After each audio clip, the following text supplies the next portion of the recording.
Ang mayabang na maharlika na kanina'y nagyayabang ay ngayoy duguan at umiiyak, nauutal sa takot habang gumuho ang kanyang mga pangarap habang sumisigaw ng tulong. Isang napakalaking demonyong aso ang kumagit sa kanyang leeg at dinurog ito, pinatay siya sa gitna ng pagsabog ng dugo habang sumisigaw. Sumiklab ang kaguluhan sa plaza habang ang isang grupo ng mga halimaw ay sumugod mula sa madilim na portal, nagtakbuhan ang natitirang mga estudyante, sumisigaw na tumakas ang lahat. Sa gitna ng nagtatakbuhang karamihan, si Grenell ay tumatakbo ng walang tigil, nanginginig sa takot sa nakikita niyang patayan sa likuran. Nang lingunin niya ito, namutla siya sa malupit na realidad ng pagsubok sa tore.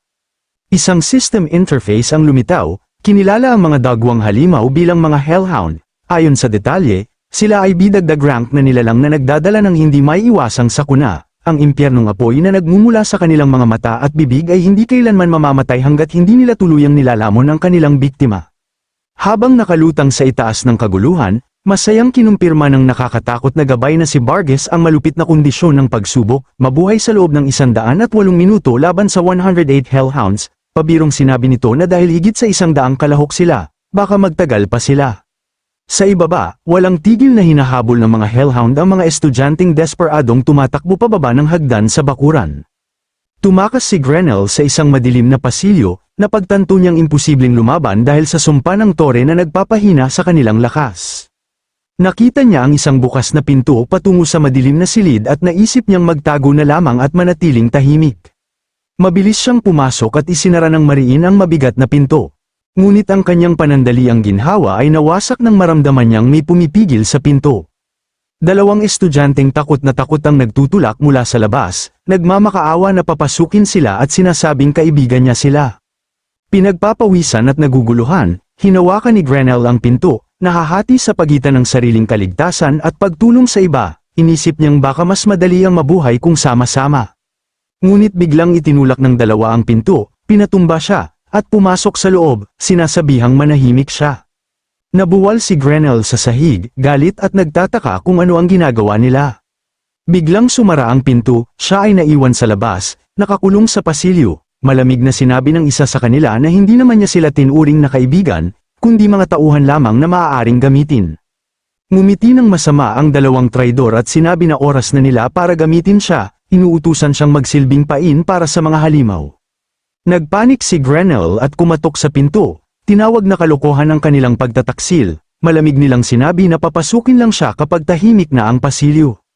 Paatras siyang gumapang habang nanginginig, at tumingin sa dulo ng pasilyo, doon ay nakita siya ng isang nagliliyab na hellhound sa dilim. Umungal ang halimaw, itinaas ang mga kuko, at ibinuka ang napakalaking panga na naglalagablab sa apoy ng impyerno, handang umatake. Walang laban at iniwan, napaupo si Grenell sa sahig, hindi makagalaw habang papalapit ang halimaw. Nilamon siya ng desperasyon, tumulo ang luha sa kanyang mukha, ipinit niya ang kanyang mga mata, nanginginig habang hinihintay ang sakit ng paglamon.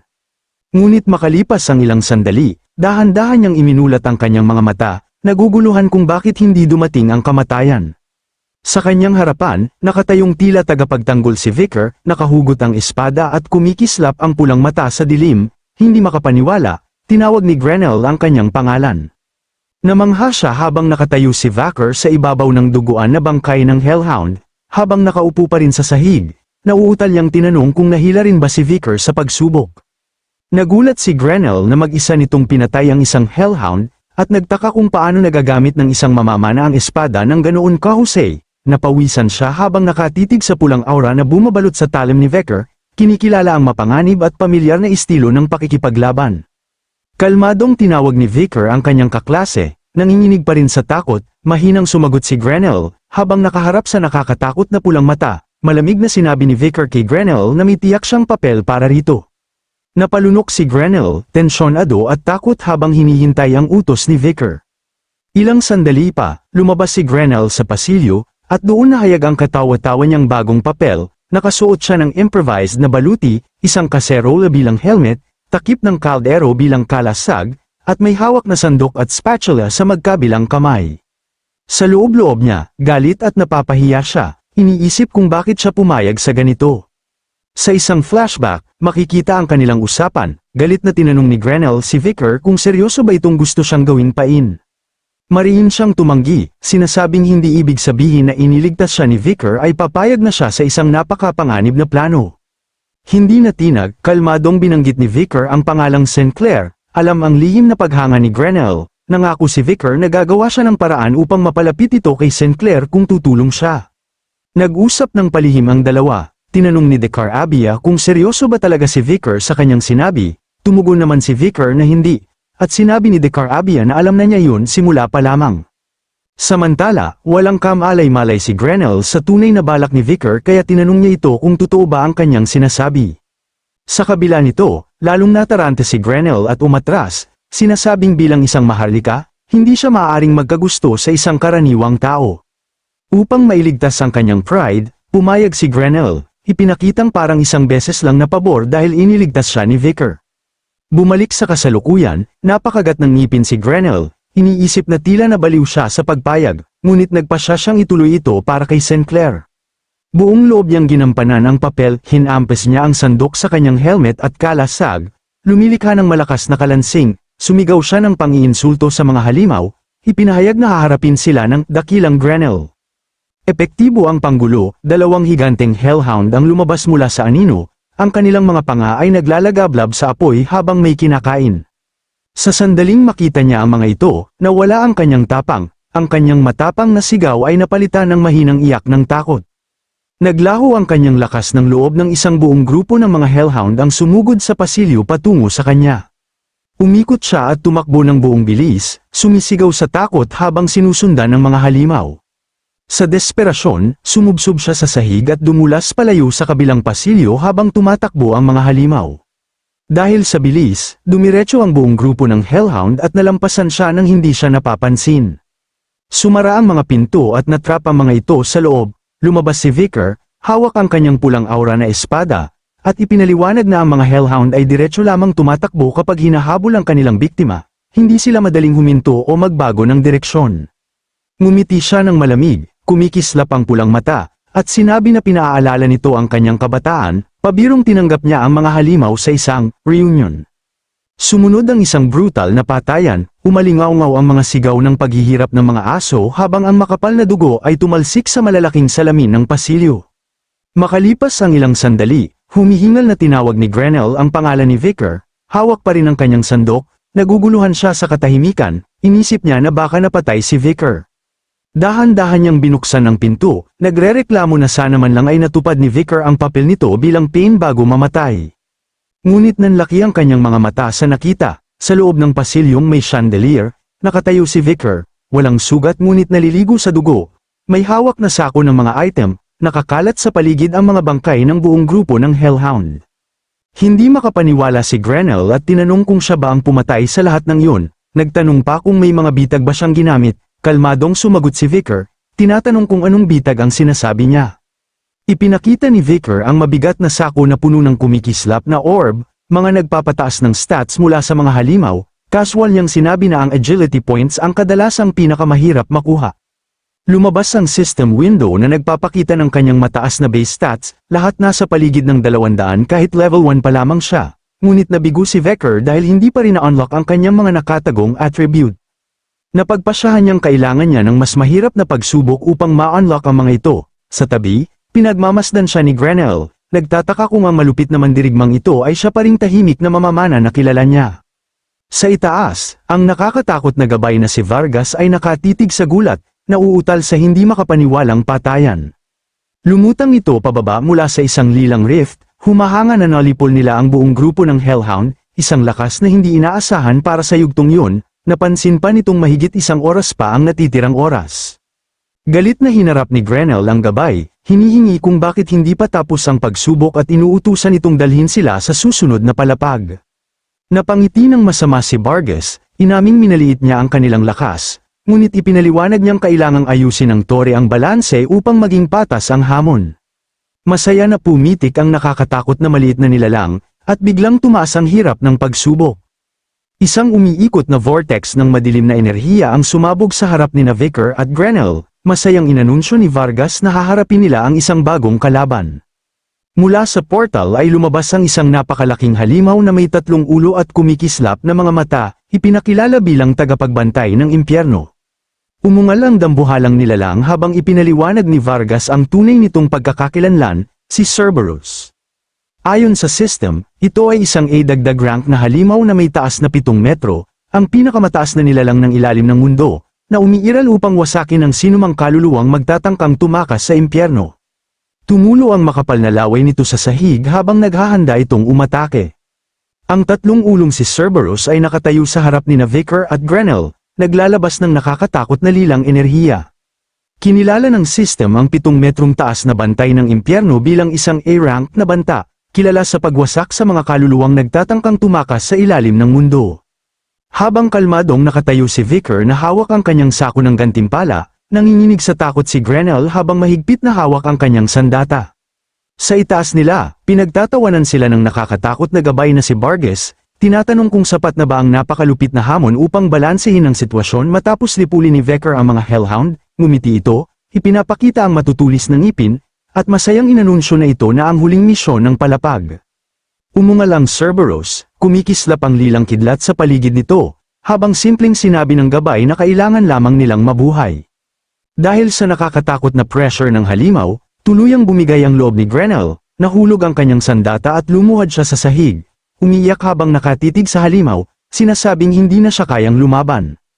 Sa sandaling yun, itinaas ni Vicar ang kanyang sako ng mga orb at diretsyong isinubo ang ilang mahiwagang candy. Nanlaki ang mata ni Grenell sa gulat. Habang ngumunguya, itinapo ni Vicar ang walang laman na sako at naglakad pasulong upang harapin ang halimaw. Kahit si Vargas ay nagulat sa kanyang kawalan ng takot, kakaiba para sa isang isinumpang batang may pinababang stats na humarap ng ganoon katapang sa isang elite na halimaw. Habang nilulunok ang mga orb, casual na sinabi ni Vicar na pangit pa rin ang lasa ng mga ito, naalala niyang may mga taong hindi nakakain ito dati dahil sa sobrang sama ng lasa. Biglang nagliyab ang kanyang katawan sa pulang aura habang gumana ang napakalaking pagtaas ng stats, inamin niyang sa kanyang kasalukuyang kahinaan, kailangan niya ang lakas na ito upang labanan ang halimaw. Tinawag niya ang kanyang pulang aura na espada, ang Beelzebub Sword. Lumitaw ang system window na nagpapakita ng kanyang bagong status, bagamat level 1 pa rin siya at may titulong Sewer Rat Hunter, ang kanyang lakas, bilis, at tibay ay lubhang tumaas, handa na siya para sa laban. Sumugod si Vicar, inihampas ang kanyang pulang talam sa nagliliyab na arko. Nagpalitan sila ng isang mabibilis na pag-atake, nagpalipad ng mga kislap sa paligid ng pasilyo. Hindi natinag ang tatlong ulong halimaw at sumugod ng napakabilis upang hampasin siya ng kanyang matatalim na kuko. Itinaas ni Vicar ang espada upang salagin ang matutulis na kuko at sinalubong ang malakas na hampas ng paa nito. Mula sa gilid, nakatulala si Grenell sa kanyang nasasaksihan. Kahit si Vargas ay natahimik sa gulat, isang level 1 na estudyante ang nakikipagsabayan sa isang halimaw ng ilalim ng mundo. Itinaas ng Cerberus ang paa nito, nag-iipon ng madilim na lilang enerhiya para sa isang malakas na atake. Agad na umiwas si Vicar, bahagyang nakaligtas habang hinati ng matutulis na kuko ang espasyong kanyang kinatatayuan kanina. Sinamantala niya ang pagkakataon at sinipa ang gitnang ulo ng halimaw, na paatras ito sa lakas ng tama. Ngunit nagalit ang halimaw, kumikislap ang lilang kidlat sa mga pangil nito. Nagulat si Vicar na mali ang kanyang tansya sa bilis ng pagbangon at lakas ng halimaw. Bago pa siya makaatake muli, gumanti ang Cerberus at itinapon siya paatres, tumama siya sa mga guho ng bato. Nang hamupa ang alikabok, makikita si Vicar na sugatan, may malalim na hiwa sa dibdib at tiyan, na bahira ng dugo ang kanyang uniforme. Umubo siya at nagluwa ng dugo, habang nararamdaman ng sakit sa kanyang sugat habang umagos ang dugo dito. Ngunit matindi pa rin ang kanyang titig sa halimaw, napagtanto niyang iba ang pressure ng nilalang na ito, mas mabangis kaysa inaasahan niya. Sa kanyang nakaraang buhay, nakalaban na niya ang ganitong uri ng halimaw, ngunit dahil galing ito sa pinakamalalim na bahagi ng abyss, mas malaki at mas mapanganib ito ngayon. Habang sumusugod ang halimaw, inihambing niya ito sa nakalaban niya noon sa Le Rouge et Lenoir Mountain. Upang mabawi ang kontrol, lumikha siya ng pagsabog na nag-angat ng alikabok sa paligid. Matapos niyang gawin yun, napahinto ang halimaw dahil hindi na nito makita ang kanyang target. Bago ito makareact, mabilis siyang sumugod pataas, tumusok ang kanyang pulang espada sa panga ng halimaw at lumusat hanggang sa bungo nito. Pinahihit niya ang talam upang magdulot ng mas matinding pinsala, saka umatras habang tumalsik ang maitim na dugo. Ngunit kahit sugatan, nagngalit ang natitirang ulo ng Cerberus, nag-aalab sa galit at lilang kidlat, pinatatag ni Vicar ang kanyang sarili, sa kabila ng sumpa ng tore sa kanyang katawan, hindi siya papayag na matalo. Sa isang nakakayanig na dagandong, sumugod ang dambuhalang aso, winawasak ang lupa habang papalapit. Sumugod din si Vicar, itinutok ang kanyang kumikislap na espada sa bukas na bibig ng halimaw. Nagbanggaan sila ng may matinding lakas, sumabog ang pulang at lilang enerhiya, winasak ang sahig sa ilalim nila. Mula sa malayo, walang magawa si Grenell at sumigaw sa pangalan ni Vicar habang nilamon ng alikabok ang labanan. Sa loob ng ulap ng alikabok, sandaling tanging ang kumikislap na mga mata ng Cerberus ang makikita, pagkatapos ay nanlambot ang ekspresyon nito. Isang bugso ng dugo ang sumirit mula sa leeg nito bago tuluyang bumagsak. Nang lumino ang paligid, tahimik na nakatitig sina Grenell at Vargas, kumalat ang napakalaking lawa ng dugo mula sa bumagsak na halimaw. Nakatayo si Vicar sa ibabaw ng Cerberus, tagumpay, alam niyang hindi siya mapipigilan ng ganitong pagsubok. Agad tumugon ang system sa kanyang imposible na nagawa, inanunsyo na ang level 1 na mandirigmang si Vicar ang kauna-unahang nakapatay ng B-rank na grupo ng Hellhound at ng A-rank na Cerberus, ginawaran siya ng dakila at kahangahangang gantimpala. Natigilan si Grenell sa matinding pagkabigla, habang tumutulo ang malamig na pawis sa kanyang mukha, hindi niya maunawaan kung paanong ang isang inaakalang mahina na mamamana ay nagawang patayin mag-isa ang tagapagbantay ng impyerno. Habang nakatitig siya sa Cerberus nang hindi makapaniwala, unti-unti niyang napagtanto ang katotohanan, alam niyang kakaiba si Vicar, ngunit ang ganitong lakas ay nangangahulugang matagal na nitong itinatago ang tunay nitong kapangyarihan. Sa itaas, nakalutang si Vargas at nauutal sa gulat, kinakabahan nitong tinanong kung talagang napatay ni Vicar ang Cerberus, at inaming hindi pa ito nakakita ng sinumang kayang gumawa ng ganoong bagay. Hindi pinansin ni Vicar ang takot ng gabay at malamig na humingi ng kanyang gantimpala, nang magkunwaring walang alam si Vargas, inisip ni Vicar na imposible dahil ang ganitong ranggong halimaw ay palaging may iniiwang mahalagang bagay. Masama ang tingin niya sa maliit na nilalang at binalaan itong huwag magpataas ng hirap ng pagsubok ng walang kapalit. Natakot si Vargas sa nakakatindig balahibong presensya ni Vicar, lalo na't level 1 pa lamang ito, kung magkamali siya ng kilos ay maaari siyang mamatay, agad itong umatras at kinumpirma na may gantimpala nga. Umaalingaw ang pagmamadali ng maliit na halimaw at kinuha ang mga ito. Mabilis nitong inilabas ang mga metal na sisidlan na puno ng kumikislap na orb, ipinaliwanag nito na ang mga ito ay limitadong gantimpala para sa maagang yugto, pula para sa lakas, berde para sa bilis, at asul para sa kalusugan. Nagliwanag ang mga mata ni Grenell sa dami ng gantimpala, excited niyang sinabi na sa mga ito, maaari silang maging napakalakas agad. Ngunit tahimik na naghanap si Vicar sa mga orb at natagpuan ang hinahanap niya, isang itim na orb. Kinilala ito ng system bilang Black Candy, isang espesyal na item na permanenteng nagpapataas ng physical resistance, alam ni Vicar na napakahalaga nito, dahil ang physical resistance ay isa sa 3 ultra-rare na stats, walang pag-aalinlangan, kinain niya ang itim na orb, agad siyang binalot ng liwanag, at nagsara ang kanyang mga sugat, inanunsyo ng system na na-unlock na ang kanyang physical resistance, na nagbibigay ng passive damage reduction. Ipinakita ng kanyang status window na level 1 pa rin siya, kasama ang kanyang mga titulo, kabilang ang bagong Hell's Dog Breeder, ngayong naitala na ang kanyang physical resistance, 2 na lamang ang natitirang nakatagong attribute. Ngumiti si Vicar sa kasiyahan. Ang pag-unlock ng ganitong bihirang kakayahan ay napakalaking swerte, dahil ang physical resistance ay isang likas na katangian na hindi madaling makuha sa totoong mundo. Ngayon, kusa na itong lalago kasabay ng iba pa niyang stats. Naputol ang kanyang pag-iisip ng kabadong magtanong si Grenell kung maaari ba siyang makahingi ng ilang candy, dahil tumulong naman siya sa pagtipon ng mga Hellhound.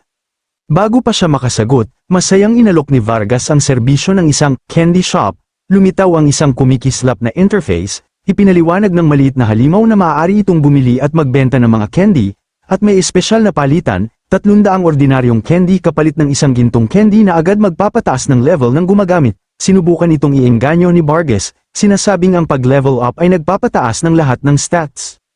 Ngunit agad nakita ni Vicar ang bitag, na pagtanto niyang pinupuno ng tore ang mga kalahok ng candy upang hikayatin silang mag-level up ng mabilis, kung ang layunin lamang ay mabawi ang dating lakas, makatwiran sana ito. Ngunit naalala ni Vicar mula sa mga alaala ng mga bayani na mas pinapabura ng tore ang mahihina, kapag ang isang mahina ay nakagawa ng kahangahangang bagay, mas malaki ang gantimpala kumpara sa malakas na gumawa nito. Dahil level 1 siya, palagi siyang ituturing na mahina ng system, kahit gaano kalakas ang kanyang stats. Kung mananatili siya sa level 1 habang pinapatay ang malalakas na halimaw, patuloy siyang makakatanggap ng pinakamataas na gantimpala. Dahil dito, napagpasyahan niyang bawal sa kanyang plano ang mag-level up. Tinanggihan ni Vicar ang alok ng diwata, sinabing mamaya na lamang sila magpapalit, tinanggap ito ni Vargas, bagamat may bahid ng pagkadismaya.